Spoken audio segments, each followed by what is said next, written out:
Our next story takes us on an eerie trip back through time.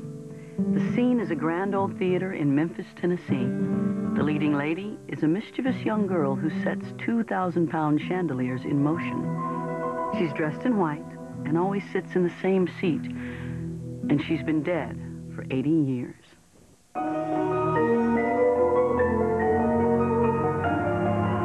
Inside the Orpheum Theater on Beale Street, a group of parapsychologists used a psychic message board to contact a ghost. Over the years, her presence has been felt or seen many times, but no one knows who she is or why she has haunted this historic place for so long. There came the name Mary. There came the date 1921. Slowly, the researchers pieced together the story. Mary was a 12-year-old girl who lived in Memphis during the early part of the 20th century, and she never missed a family matinee at the Orpheum. For a shy and lonely child, the theater was magic, and Mary never wanted to go home. She knew the theater. She enjoyed the theater. She loved it. But as Mary revealed more and more of her past, her mood suddenly changed. There came something about an accident. It happened just outside the Orpheum. Mary was hit by a passing streetcar. She was carried into the theater where she died.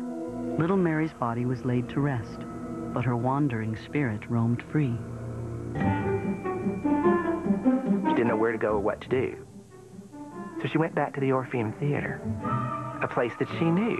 And the lights and the noise and the music and the make-believe charmed her. And she's been here ever since. Mary loved playing make-believe so much that when Yul Brynner came to Memphis for The King and I, she decided to get in on the act. At the end of a performance, he was a little irritable, out of his normal character. It got back to us that he had sensed this swirling coolness of air around him, and that something was entering his space. Halloran says Anthony Quinn also sensed Mary's presence on stage in the musical Zorba. He was convinced that there was someone brushing up against him, creating quite an uneasiness about him. But Mary didn't mean to scare anyone. She hasn't done anything that's volatile in nature, that's been destructive. She's playful, just like a little girl. That's what she is. I do remember quite plainly having been sitting at the organ console, and it will suddenly get cool and then warm again, like someone had run up and run away. They're playing hide-and-go-seek around the post. But some wondered, wouldn't it be better for Mary's spirit to leave the Orpheum, to finally be set free? A ghost is the essence of a person that simply don't know they're dead, or they're here to complete a task, or some just get lost on the way to the light. Pat Tobias came to the Orpheum to contact Mary and maybe release her spirit. As we walked through the doors, you could feel a breeze coming across, and we looked up toward the balcony, and we did see Mary sitting there. The seat was Mary's favorite, C5. Several others could see her sitting there in her seat as if she was listening and enjoying the whole thing. And I kind of feel like she was, too.